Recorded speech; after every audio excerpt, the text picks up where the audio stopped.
그 역사가 아놀드 토인비가 역사의 연구라는 책에서 모든 합리주의자들은 기독교 복음에 빚을 지고 있다라고 말을 하고 있습니다. 오직 성경과 복음만이 이 세상과 역사에 대한 종합적인 시각, 전체적인 사고를 제공해 준다는 것이죠.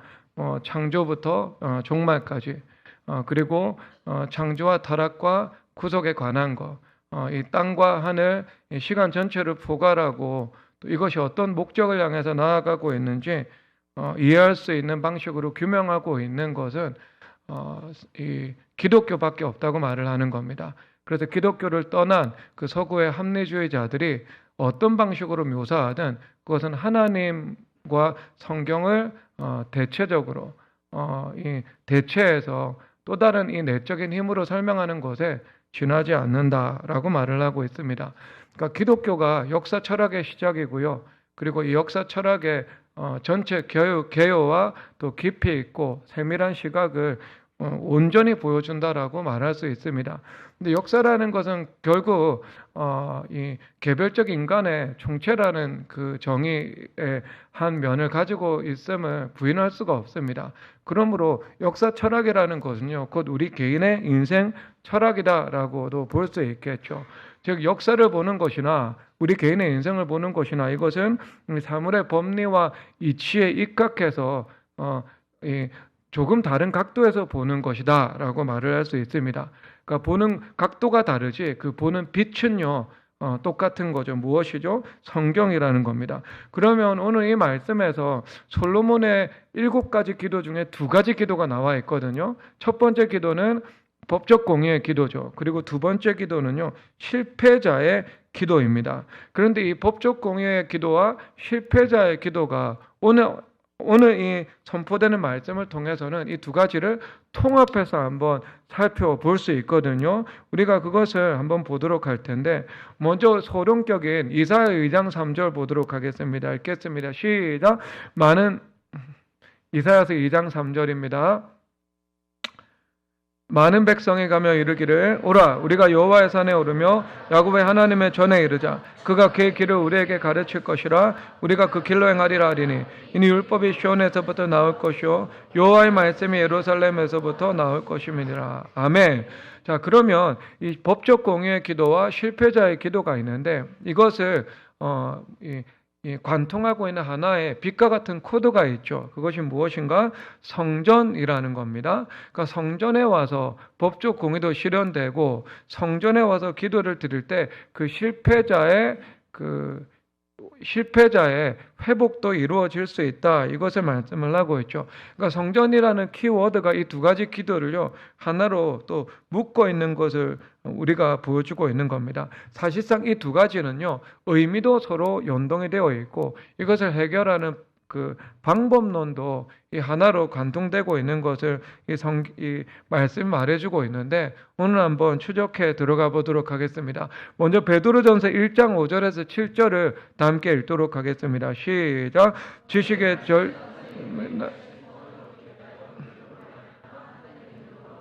베드로후서입니다. 죄송합니다. 베드로후서 1장 5절에서 7절인데 제가 읽어드리도록 하겠습니다. 제가 실수했으니까 지식의 절제의 인내를 인내의 경건의 형제우애를 형제우애의 사랑을 더하라. 자, 8절 그 다음 읽겠습니다. 시작. 이런 것이 너에게 있어 흡족한즉 너희로 우리 주 예수 그리스도를 알기에 게으르지 않고 열매 없는 자가 되지 않게 하려 함이니라 말하고 있습니다. 여러분 성경에서 이 열매라는 단어를요 특정 한정 명사를 동원해서 제한된 범위 안에 표현할 수 있죠. 그래서 물질하면 물질이라는 것 외에 그것에서 영적인 의미를 우리가 문법적으로는 파생시켜 나갈 수 없죠. 여정하면 여성이지 여성 안에 있는 남성 뭐 이런 것들은 존재하지 않죠. 그런데 그런 한정 명사가 아니라 열매라는 조금 문학적이고 함축적인 의미를 가지고 있는 어휘를 사용하고 있습니다. 왜 그럴까요? 이것은요 한정 짓지 않고요 성경에서 나타나는 모든 열매에 대해서 전반적으로 다 적용할 수 있기 때문에 사용을 하고 있는 겁니다. 그런데 여러분 이 열매에서 자 열매 없는 자가 되지 않게 하려니와라고 말씀을 하고 있습니다. 그러면 열매가 있기 위해서는 무엇이 있어야 되는가? 너희들이 믿음도 있어야 되고 믿음 위에 덕도 있어야 되고 덕 위에 지식, 절제 위에 절제 위에 인내. 그리고 나서 마지막에 뭐라고 말씀을 하고 있는가? 형제 우애와 사랑이 있어야 한다 말씀을 하고 있죠. 그러니까 사랑이라는 것이 이 다면체적인 의미를 가지고 있잖아요. 그래서 이웃에게 폐를 끼치지 않는 거, 소극적 사랑의 의미를 가지고 있는 거죠. 그 일본인들은요, 폐를 끼치지 않는 거, 메이와코 가케나이, 이것을 이런 관점을 가지고 살아가잖아요. 근데 이것은 지극히도 소극적 사랑이고 진정한 사랑이라고 볼 수는 없는 거예요. 그래서 이 사우나를 갔을 때 떠들면 쫓겨납니다. 저희 일본 선교 갔을 때 한 10번 이상 우리 한국인들, 우리 교회 성도들은 지적받았거든요. 그러니까 이 폐를 끼치지 않으려는 그 강박 속에서 살아가는 거죠. 근데 그런 강박 속에서요, 사람과 사람 사이에 경계선을 지어놓고 넘어서지 않으려는, 오히려 이 사랑 없음이라는 이 열매로 나타나죠. 소극적인 의미입니다. 그리고 뿐만 아니라 오늘 말씀 형제 우애도 사랑이라는 더 큰 범주 안에 있는 하나의 하부 개념, 그 종임을 말씀을 하고 있는 거죠. 그러면 여러분, 우리가 열매 맺기 위해서 필요하다는 게 뭐죠? 형제 우애라는 것이 반드시 필요하다는 거예요. 형제 우애라는 모습. 형제 우애가 우리 안에 없으면 열매가 없습니다. 여러분 왜 그런가 한번 살펴보겠는데 창세기 2장 18절 보도록 하겠습니다. 시작. 여호와 하나님이 이르시되 사람이 혼자 사는 것이 좋지 아니하니 내가 그를 위하여 돕는 배필을 지으리라 하시니라. 아멘. 혼자 사는 것이 좋지 않다 말씀을 하고 있죠. 그래서 사람은 사회적 존재로 지음을 받았습니다. 도움을 주는 존재가 되어야 하고요. 그리고 때로 우리가 필요할 때는 도움을 기꺼이 받아들일 줄도 아는 존재가 되어야 한다 말씀을 하고 있는 겁니다. 이런 관계 속에서 사람들이 상호 교통하고 또 교섭하고 또 도움을 주고 받으면서 관계 안에서 행복한 삶을 누릴 수 있다. 이것이 하나님께서 기뻐하시는 삶이다 라고 말을 하는 거죠. 그런데 여러분 또 다른 한편으로 그 사회적 관계를 이루는데 결정적인 장애 요인이 하나 있는데요. 그것이 무엇이겠습니까? 그것은 우리의 자유의지라는 거예요. 자유의지가 존재하는데 에덴과는 달리 이 타락한 자유의지를 가지고 있잖아요. 그러니까 이 세상 속에서 무엇이 이루어지는 거죠? 의지의 갈등과 충돌이 이루어지는 겁니다. 그러니까 여러분 한 집안 안에서도요 그렇잖아요. 집안 안에서도 형제를 키우다 보면 첫째 의지가 원하는 바와 둘째의 의지가 원하는 바가 있잖아요. 그래서 이 두 의지 사이에서 잘 조화를 이룰 수 있도록 어디를 가야 돼요? 여러분 푸드코트를 가야 되지 않겠습니까? 그 푸드코트 외 하나의 식당을 가면 그 이 둘 셋 사이의 의견이 서로 안 맞아요. 그러니까 이 푸드코트가 이 최고의 식당이죠. 갈등을 조정을 하는데요. 그래서 이건 제가 그냥 농담 삼아 하는 말이고 우리 집이 그렇다는 건 아닙니다. 우리 집은 의견 통일이 잘 되는 집안이고요. 근데 여러분들 중에서 너무 이 기호와 취향이 다르면은요. 한 명 돈가스인데 한 명은 스파게티 먹으러 가자 그러잖아요. 그러면 간단하죠. 스타필드 이토피아 가면 되는 거 아니겠습니까? 그러니까 불화나 갈등이 찾아오잖아요. 이런 의지의 충돌을 통해 가지고 사회 안에 얼마나 이런 일들이 많습니까?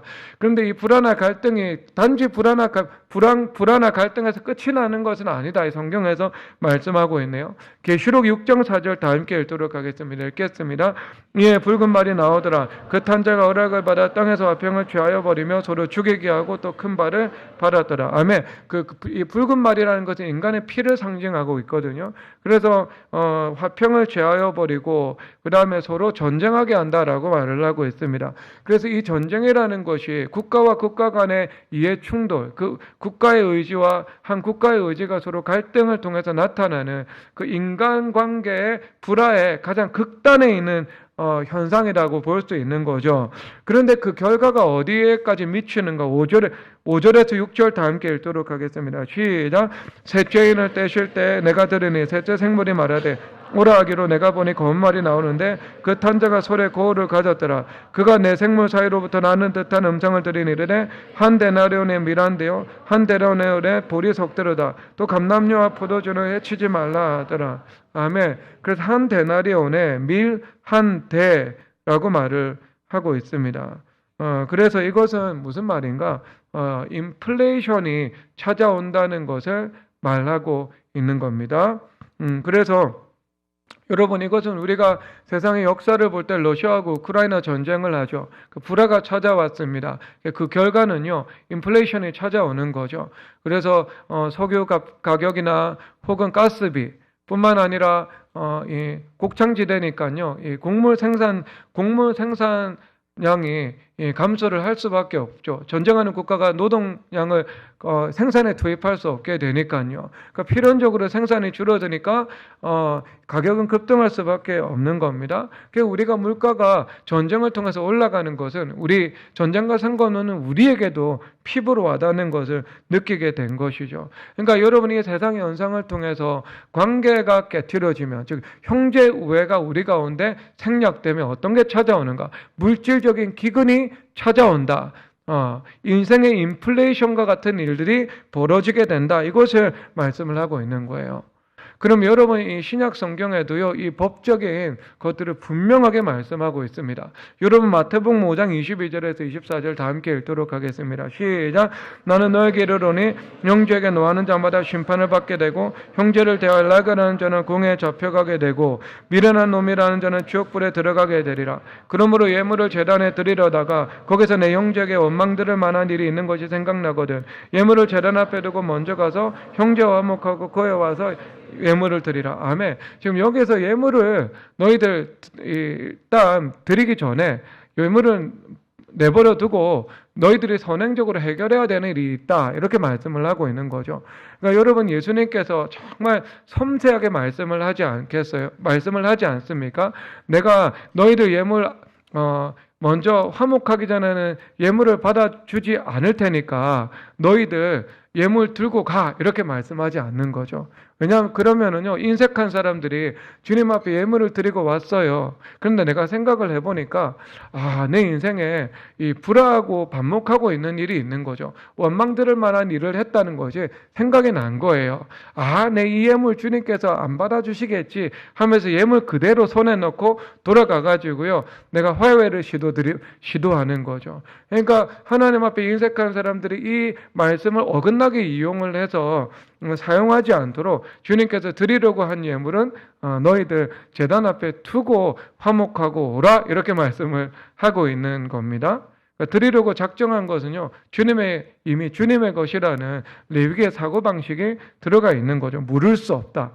주님 앞에 드린 것은 물을 수 없다. 자, 그런데 여러분, 여기서 예물을 받지 않는다는 것은 우리 인생의 심각한 문제를 야기하게 되겠죠. 왜 그런가? 어떤 문제가 닥쳐요? 말라기에서 보면 온전한 예물법의 삶을 살아가지 않는 백성들을 향해서, 즉 예물의 면에서 성실한 사람이 있고 불성실한 사람이 있는데, 그 불성실한 예물 생활하는 사람에 대해서 하나님께서 말씀을 하고 있죠. 너희들 회개하라 라고 말씀을 하시면서 너희들 돈을 아무리 벌어도 구멍 뚫린 전대에 넣는 것과 같다라고 말을 하고 있는 겁니다. 이 말을 어떻게 해요? 하나님 앞에 성실한 예물 생활이 없으면 우리의 전대에 구멍이 뚫린다는 것을 말씀을 하고 있는 거죠. 그러니까 돈을 벌지 못하던가 돈을 벌어도 구멍 뚫어진 전대에 넣은 것과 같다, 이런 말씀을 하고 있는 것이지 않겠습니까?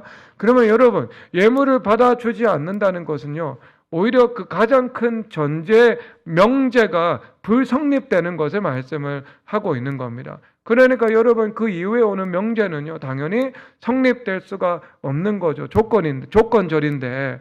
그러니까 예물을 받지 않는다는 것은 우리 인생에 너무 큰 문제를 만들어내는 거예요. 어떤 문제를요? 물질적인 축복이 우리 인생에서 상실된다라는 것을 말씀을 하고 있는 겁니다. 그러면 예물 받아주시지 않는데 언제 예물을 받아주시지 않는다고 말을 하고 있는가? 너희들 먼저 형제와의 관계에서 화목할 거 화목하고 회복할 거 회복하고 원망 드릴 일이 있다면 그것을 청산하고 너희들이 와야 된다, 이렇게 말씀을 하고 있는 겁니다.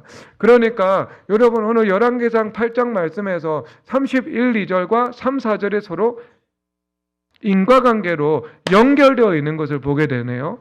그렇죠. 그러니까 솔로몬이 정말 이 기가 막힌 지혜를 가지고요, 이 말씀에 어떤 이 연결을요, 구성한 거예요. 여러분 다시 한번 31절, 32절 가도록 하겠습니다. 저기 볼게요. 제가 읽어볼게요. 자, 어떤 사람이 이웃의 범죄함으로 맹세시킴을 받고 그거 와서 이 성전에 있는 주의 제단 앞에서 맹세하거든. 자, 이것은요, 이미 이 형제 우애라는 관점에서 상호 관계가 지금 깨어진 거예요. 그래서 선과 악의 문제가 분명히 발생을 하게 됐는데 어떻게 된 거예요? 이것이 일반 사법에서 해결이 된 거예요? 안 된 거예요? 일반 사법에서 해결이 안 된 거예요. 그러니까 성읍에서 재판장의 역할을 감당하는 장로들이 있잖아요. 또 안 되면 왕에까지 올라올 수 있거든요. 그런데 일반 사법 문제에 대해서 이게 시시비비가 가려지지 않은 거예요.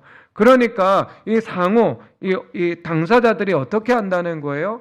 성전에 가서 하나님 앞에 맹세하고 기도를 하게 된다는 것을 말씀을 하고 있는 겁니다. 그러니까 2절인데 어떻게 되겠습니까? 2절 보도록 하겠습니다. 그래서 2절에서 사법에서 하는 것은 아니지만 성읍의 장로들에 의해서 이것을 하는 것은 아니지만 이제 하나님께서 심판하시겠다는 겁니다. 그래서 악한 자의 죄를 정해서 그 행위를 머리에 돌리시고 의로운 자를 하나님께서 의롭다 해서 의로운 바대로 갚아주신다, 이렇게 말씀을 하고 있는 겁니다.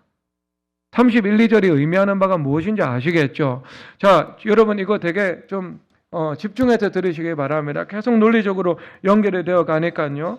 그러니까 이 31, 2절은요, 사람과의 관계에서 공의와 불의의 문제가 지금 이 눈앞에 당면과제로 와 있다, 이것을 말씀을 하고 있는 거예요. 이것이 세상의 법정에서 해결되거나 아니면 하나님의 심판대 앞에서 주님께서 행하신다, 이것을 말씀을 하고 있네요. 그러니까 세상에서 안 되니까 하나님께 가지고 온 거예요. 세상에서 억울한 문제도 있고 세상에서 선악간에 분별이 되지 않은 문제도 있는데 안 되니까 하나님 앞에 지금 가지고 온 거예요. 그런데 여러분 이것을 아리스토텔레스는요, 어떻게 이 문제를 또 보고 있는가? 과다와 과소의 문제로 이 문제로 보고 있는 거죠. 그러니까 아리스토텔레스가 정의하는 정의, 그가 데피니션 내리는 이 저스티스는 무엇인가?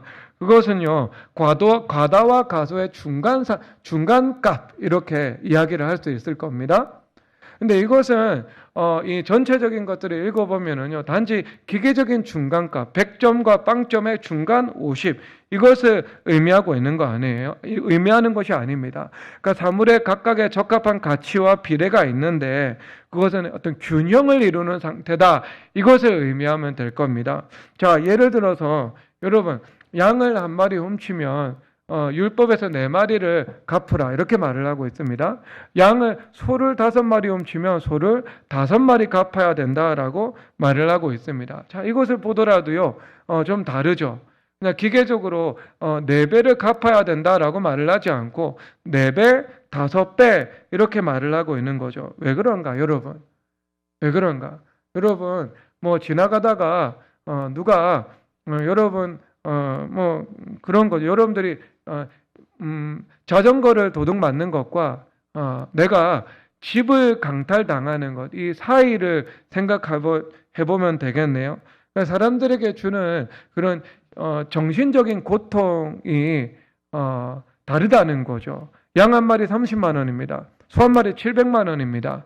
그러니까 이 심적인 스트레스가 다르다, 이것을 말씀을 하고 있는 거죠. 그러니까 하나님께서 이것까지도 주님께서 고려하셔서 어떤 율법의 조문을 만들어 놓은 것을 말씀을 하고 있는 겁니다. 자, 그러면 여기서 이런 이슈가 생긴 거예요. 한 사람은 양을 저 사람한테 도둑맞았다고 주장을 하는 거예요. 근데 한 사람은 내가 그것을 도둑질하지 않았다고 말을 하고 있는 겁니다. 그러면은요, 이것은 과다와 가소의 문제가 생기는 것이지 않겠습니까? 그렇죠. 양을 만약에 훔쳐갔다면 훔쳐간 사람은 과다의 문제인 거예요. 그렇죠. 어떤 사물에 적합한 가치가 있는데요. 자기 것이 아닌 더 많은 것을 취한 것이니까. 그리고 도둑 맞은 사람은요, 자기 것이 있는데 자기 것에 현저히 이 많은 것을 취하지 못하게 된 것이니까 과다와 가수의 문제가 있다는 거죠. 그러면 어떻게 된다고요? 자, 하나님 앞에 가져왔으니까요, 하나님께서 양 한 마리에 준하는 심판을 하나님께서 법적 공의로 직접 행하신다라는 것을 말씀하고 있는 거예요. 그러면 여러분, 이 반대편도 마찬가지겠죠. 그러면 하나님께서 갚으실 때도 그에 준하는 것으로 하나님께서 함께 갚으시는 거예요. 그러니까 양 한 마리를 잃어버렸어. 억울하죠. 이것을 내가 법에서 해결이 되지 않았어. 그러면 하나님 앞에 나아가서 주님, 내가 양 한 마리 잃어버려서 억울합니다 라고 하면 주님께서 어떻게 하신다고요? 양 4마리로 갚아주시는 거예요. 그러니까 뭐라고 말을 하고 있어요? 32절에서 그의 의로운 바대로 갚으시옵소서라고 말씀하고 있는 거예요. 갚아주신다는 겁니까? 안 갚아주신다는 겁니까? 갚아주신다는 거예요. 그 억울함이 어디 와서 풀리는 거예요? 성전에서 풀리는 거예요. 그리고 그 반대편도 마찬가지인 거죠. 그래서 양 4마리에 준해서 또 내가 징계도 받을 수 있다, 이것을 말씀을 하고 있는 거죠. 뭐 그렇게 해결되는 거죠. 그래서 여러분, 성경에서는요, 그로 인해서 실패한 사람이 등장합니다. 왜? 31, 2절은요, 법적 공의의 기도죠. 33, 4절은요, 어떤 기도요? 실패자의 기도잖아요. 그래서 33절 다 함께 한번 읽어보도록 하겠습니다. 시작. 만일 주의 백성 이스라엘이 주께 범죄하여 족국 앞에 패하게 되므로 주께로 돌아와서 주의 이름을 인정하고 이 성전에서 주께 기도하며 간구하거늘. 아멘. 그러니까 이 말씀은요, 주님 앞에 범죄했어요. 그러니까 이 범죄로 인해서 전쟁에서 패배한 거예요. 내가 인생에서 실패자가 한번 되어버린 것이다, 이것을 말씀을 하고 있는 겁니다. 실패자. 여러분, 그래서 다윗도 실패했습니다. 살인하고 간음죄를 범했죠. 그래서 나단 선지자는요, 이 죄를 이웃의 양 한 마리를 빼앗은 것으로 묘사를 하고 있습니다. 그러니까 여러분, 이후에 이 다윗의 인생에 나타나는 그 실패와 시련은요, 바로 이 죄 때문이다, 뭐 이렇게 말씀을 하고 있는 겁니다. 말씀을 하고 있는 거. 그러니까 이것도요, 여러분, 우리가 좀 보는 관점을 좀 풍성하게 가져갈 필요가 있습니다. 여러분, 성경에서 다윗을 악인이라고 말합니까? 아니면 선인이라고 말합니까? 다윗은 악인이 아닙니다. 근데 다윗이 간음하고 살인한 것은요, 뭐예요? 악행이라고 말합니까? 선행이라고 말합니까? 악행이라고 말을 하는 거예요. 그러니까 다윗의 악행인데 다윗은 악인은 아닌 거예요. 그러니까 악을 행했다고 해서 다 악인입니까? 악인이 아닙니까? 악인 아닌 거예요. 그래서 여러분, 니코마코스 윤리학에서 보면 이렇게 말을 하고 있습니다. 훌륭한 사람이라 할지라도 악한 행위를 할 수 있다 라고 말을 하고 있거든요. 그래서 여러분, 그가 어떤 악인이라고 규정을 하게 될 때는요, 이것이 성품에서 나온 것일 때 이것은 악인이다, 이렇게 규정을 하고 있죠. 그 모든 죄는 사실상 성품에서 나오는 것인데 이것은 저는 이 성경의 관점에서 이렇게 재해석을 하고 있는 거예요. 다윗은 선인이지만 때로 인생 가운데 죄를 범하고 실수할 때가 있었고, 그것을 성경에서 악행이라고 하지만 그를 하나님과 마음이 합한 자다라고 규정을 하고 있는 거예요. 그리고 또 어떤 사람은요, 시므이와 같은 사람은 하나님께서 악인이다라고 규정을 하고 있는 것이지요.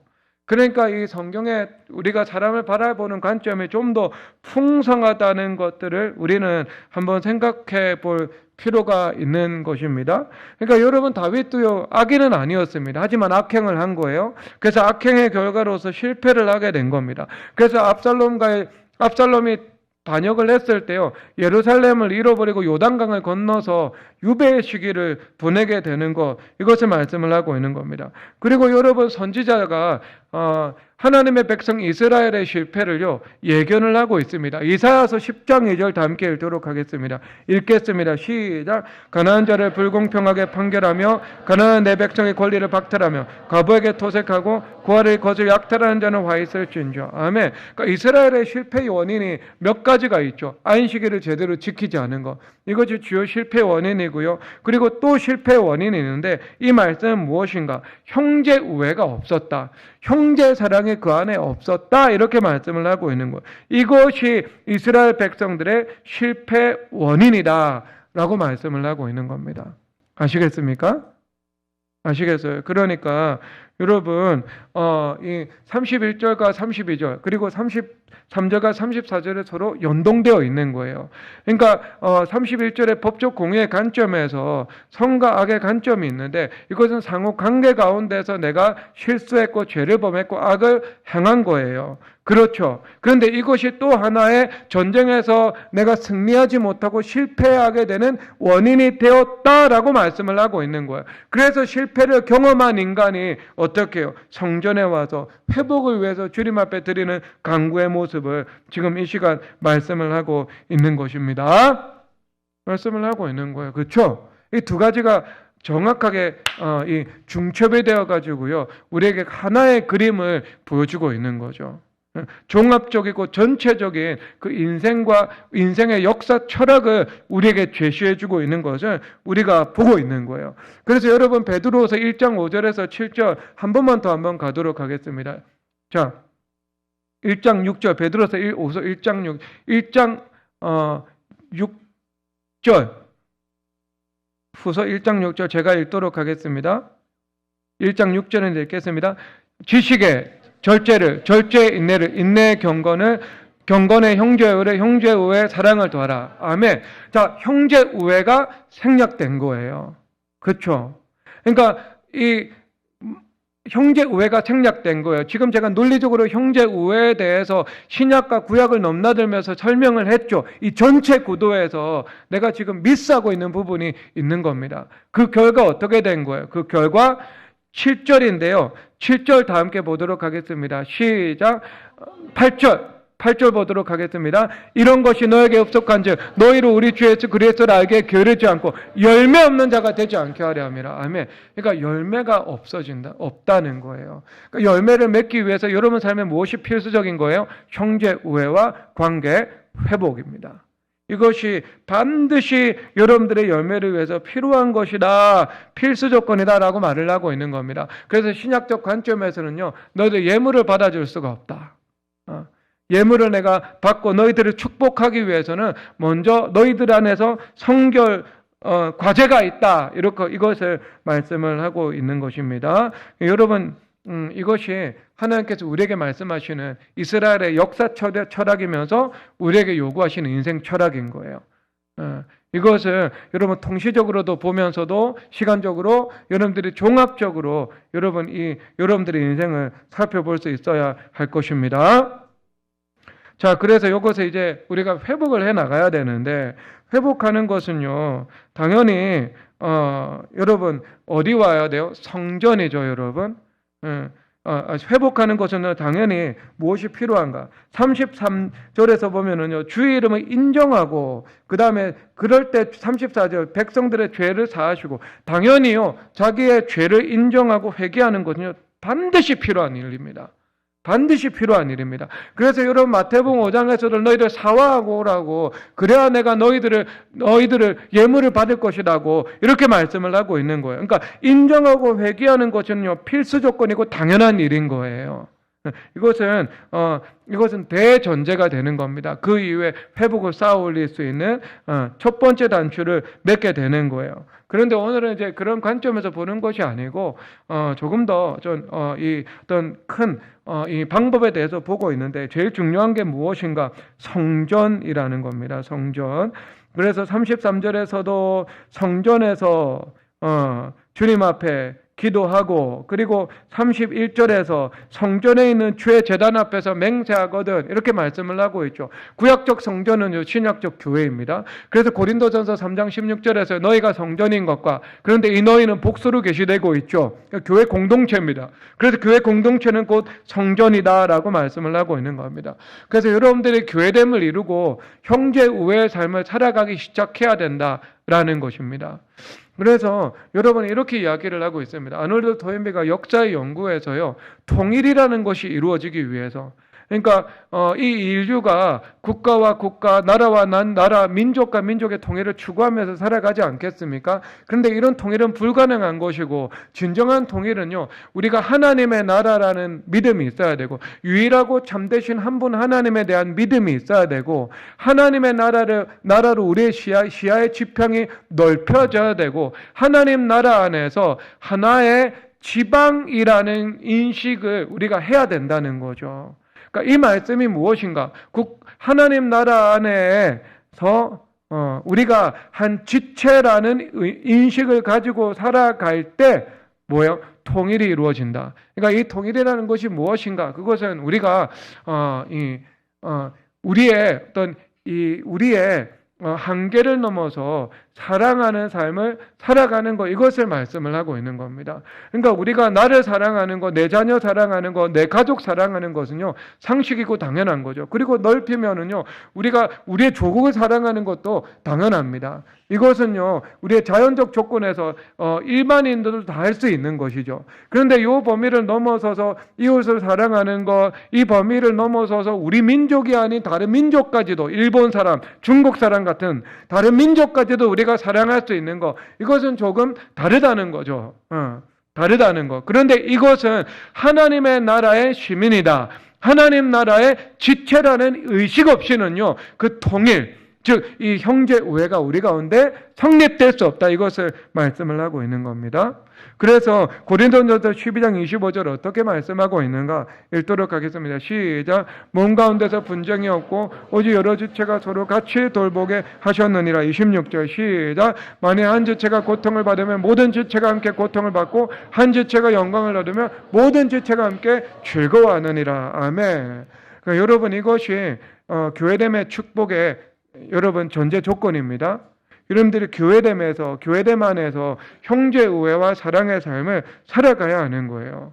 몸 가운데서 분쟁이 없고 화목해지는 거죠. 그리고 지체가 서로 함께 돌보는 삶을 살아가야 되죠. 한 지체가 고통을 받으면 모두가 고통받고 한 지체가 영광을 받으면 모두가 즐거워할 수 있는 그런 공감의 삶을 살아가야 한다. 이것을 말씀을 하고 있는 거예요. 그러니까 이런 형제 우애와 사랑이 이루어질 때 우리 가운데 베드로후서 1장 8절에 열매가 나타난다는 거예요. 이런 형제 우애와 화목이 이루어질 때 마태복음 5장에서 말씀하시는 예물을 받고 주님께서 축복하시는 역사가 나타난다는 것입니다. 그러니까 교회 안에서 서로 사랑하고 서로 섬기며 사랑하는 삶이 중요하겠죠, 여러분? 매우 중요합니다. 매우 중요합니다, 여러분. 그리고 여러분, 두 번째는요, 교회 안에서 기도하면서 살아가야 되죠. 왜냐하면 여러분 34절에서 그들의 조상들에게 주신 땅으로 돌아오게 하옵소서. 이것은 우리가 모든 실패를 복원하는 것을 말씀을 하고 있죠. 모든 실패의 도전을 극복하는 하늘로부터 임하는 그 은혜의 위대한 힘을 말하고 있는 겁니다. 여러분, 고난은 절대 우리를 압도할 수 없습니다. 실패는 절대로 우리를 실패하게 만들 수 없습니다. 그 고난과 실패를 압도하는, 하늘이 땅을 압도하는 것처럼 땅에서 나오는 고난과 실패를 뛰어넘는 땅 위 하늘에서 임하는 하나님의 은혜와 힘이 있는 것입니다. 여러분, 그 압도하는 은혜가 있으면 우리 앞에 놓여있는 어떤 어려움도 우리는 극복해 나갈 수 있는 겁니다. 그래서 그 극복의 힘을 그들의 조상들에게 주신 땅으로 돌아오게 하옵소서라고 말씀을 하고 있는 겁니다. 그 회복이죠. 근데 회복인데 더 나은 상태로의 회복, 더 큰 영광을 로의 복원, 이것을 말씀을 하고 있는 겁니다. 그래서 그것을 위해서 필요한 것도요, 우리가 교회됨의 기도입니다. 마태복음 18장 18절에서 19절 다 함께 읽겠습니다. 시작. 진실로 너에게 이르노니 무엇이든지 너희가 땅에서 매면 하늘에서도 매일 것이요 무엇이든지 땅에서 풀면 하늘에서도 풀리리라. 진실로 다시 너에게 이르노니 너희 중에 두 사람의 땅에서 합심하여 무엇이든지 구하면 하늘에 계신 내 아버지께서 그들을 위하여 이루게 하시리라. 아멘. 그래서 우리가 주님 앞에 기도를 드려야 되는 겁니다. 교회됨의 기도요. 교회됨의 기도. 그래서 여러분, 이 교회됨의 기도라는 것은요, 로마의 황제가 수도에 앉아서 로마 세계 전체를 지배하는 것보다요, 훨씬 더 효과적으로 세계를 지배할 수 있는 힘입니다. 세계를 지배할 수 있는 힘입니다. 그래서 여러분, 성경에서 이렇게 말씀하시죠. 이사야서 62장 이사야서 56장 7절에서 이렇게 말씀하시는데요.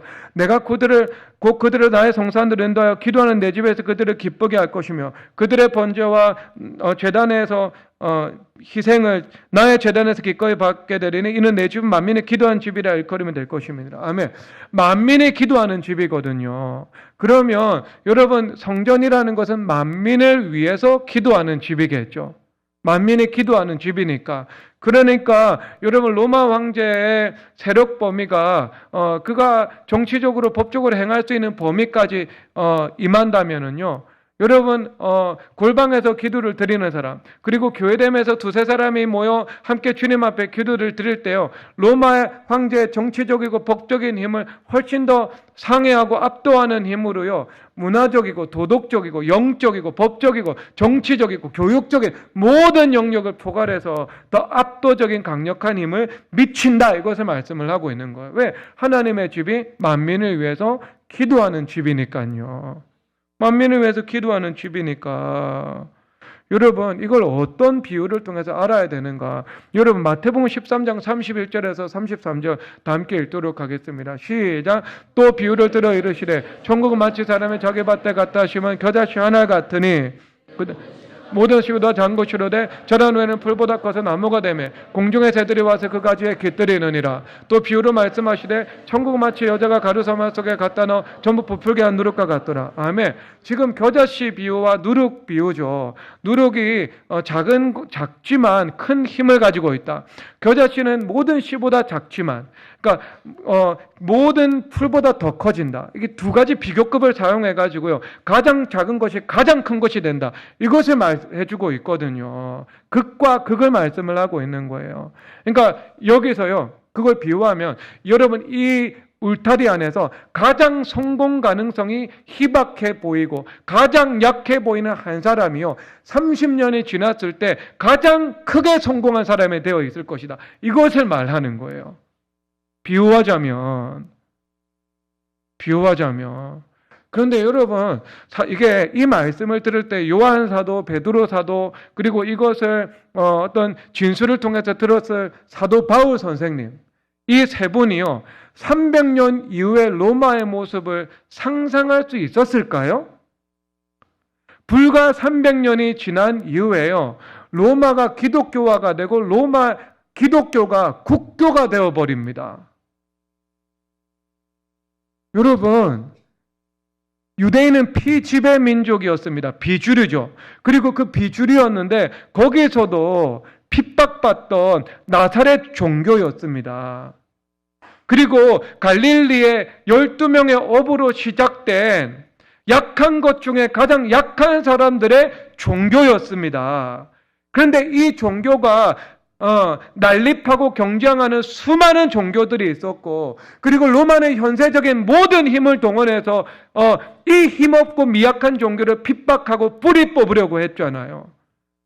그런데 300년이 지난 이후에요, 영적인 힘밖에 없었고 말씀의 약속밖에 없었던 그 기독교가요, 로마 전체를 정복했고, 로마가 전체가 여러분, 로마의 국교가 기독교가 되어버렸습니다. 그의 역사 여러분 제가 길게 설명할 수가 없습니다. 본론이 아니기 때문에. 여러분 300년 이후의 모습을 베드로나 바울이나 요한이 과연 꿈을 꾸거나 상상이나 했을 겁니까? 그렇다고 생각합니까? 아니요, 저는 상상 못했다고 생각합니다. 약속을 믿었죠. 영적으로 믿었죠. 이 강대하신 하나님에 대해서 믿었죠. 그런데 그들도 지금 이 미약한 종교가 300년 지난 이후에 로마의 국교가 되었을 것이라고는 그들도 상상 못했을 겁니다. 상상을 뛰어넘어도 너무 엄청나게 뛰어넘었다고요. 그들이 생각했을 거예요. 천국에서 그걸 보고 얼마나 주님을 찬양했겠습니까? 그렇죠. 그러니까 여러분 이 역사를 보면 기도의 능력을 믿어야 되지 않겠어요? 이 300년 동안의 세계를 변화시킨 힘을 보세요. 그렇죠. 모든 씨보다 작은 것이 모든 풀보다 더 큰 것이 되었습니다. 모든 존재보다 더 작은 존재가 모든 존재보다 더 큰 존재가 된 거예요. 요거 교회됨의 기도의 힘입니다. 교회됨의 힘이에요. 성전 중심, 교회 중심입니다. 여러분 교회 중심에 하나님 축복하십니다. 왜냐하면 여러분 솔로몬의 7가지 기도가요. 그래 내가 너희들 축복할게. 그래 너희들 문제 다 해결할게. 근데 조건이 뭐예요? 하나같이 성전에 와서 기도하면, 심지어 너희들이 포로되어서 잡혀가 있어서 성전에 올 수 없다면 적어도 성전을 향해서 무릎 꿇고 기도하라고 말씀을 하고 있는 거 아니겠어요? 그러면 여러분 하나님께서 성전 중시합니까? 중시하지 않으십니까? 중시하는 거예요. 모든 인생에 한계가 있고 절망이 있고 고난이 있을 때 그 모든 것을 전복시키고 극복하게 하는 그 힘이 어디에서 나온다는 겁니까? 성전에 있는 하나님의 임재에서 나온다는 거예요. 나온다는 거. 그러니까 여러분 성전 중심은요, 신약적 관점에서는요 교회 중심입니다. 여러분 교회 중심의 삶을 살아가고 교회 중심에서 여러분들이 기도를 하면서 나아가야 되는 거예요. 형제 우애의 삶을 교회 안에서 살아가고, 그리고 두세 사람이 교회 안에서 함께 서로를 위해서 기도하는 삶을 살아갈 때 이것이 우리의 삶에 어떤 파도도 뒤집어버리는 성령 하나님의 바람의 힘으로 나타난다, 이것을 말씀을 하고 있는 겁니다. 그래서 여러분 모든 지체가 고통받을 때 함께 고통받으면서 위로하고, 한 지체가 영광을 받을 때 함께 여러분들이 즐거워하는 그 형제 우애의 삶을 살아가면서 기도드릴 때요, 여러분 인생에서 엄청난 열매가 맺어지는 역사가 나타나게 될 것입니다. 그래서 이전 영광보다 더 큰 영광, 가장 작은 자에게 가장 큰 자가 되는 은혜를 여러분 인생 가운데, 여러분 자녀들의 인생 가운데 베푸시기를 주님의 이름으로 축복합니다. 이 시간 다 함께 일어나서 내가 원하는 한 가지 찬양하도록 하겠습니다.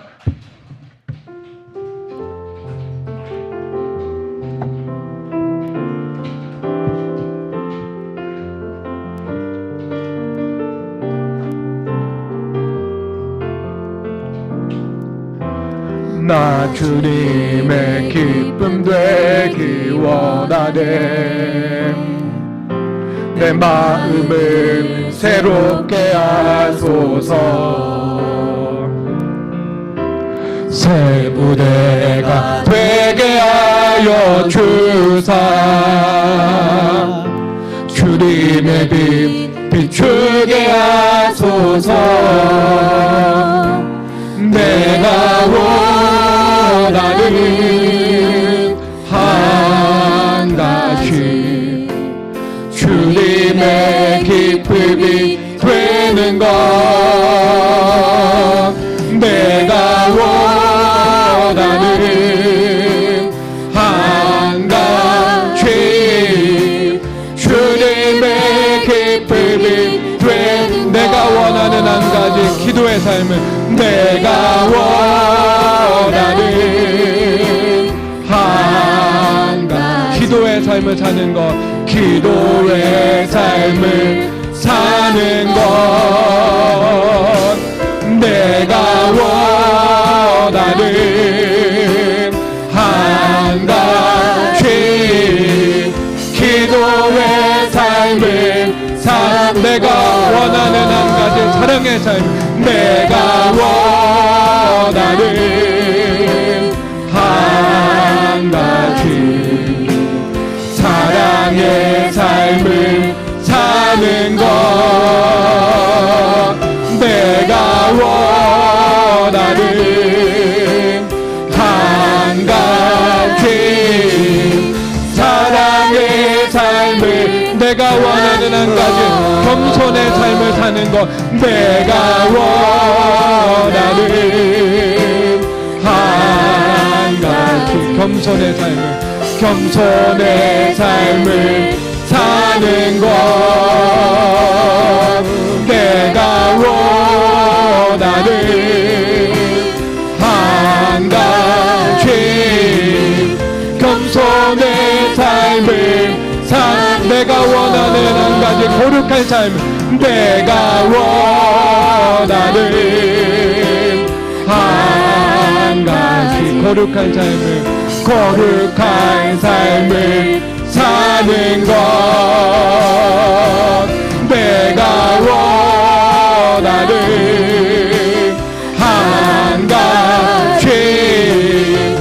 거룩한 마지막 은혜의 삶을 사는 것, 내가 원하는 은혜의 삶을 사는 것, 은혜의 삶을 사는 것, 내가 원하는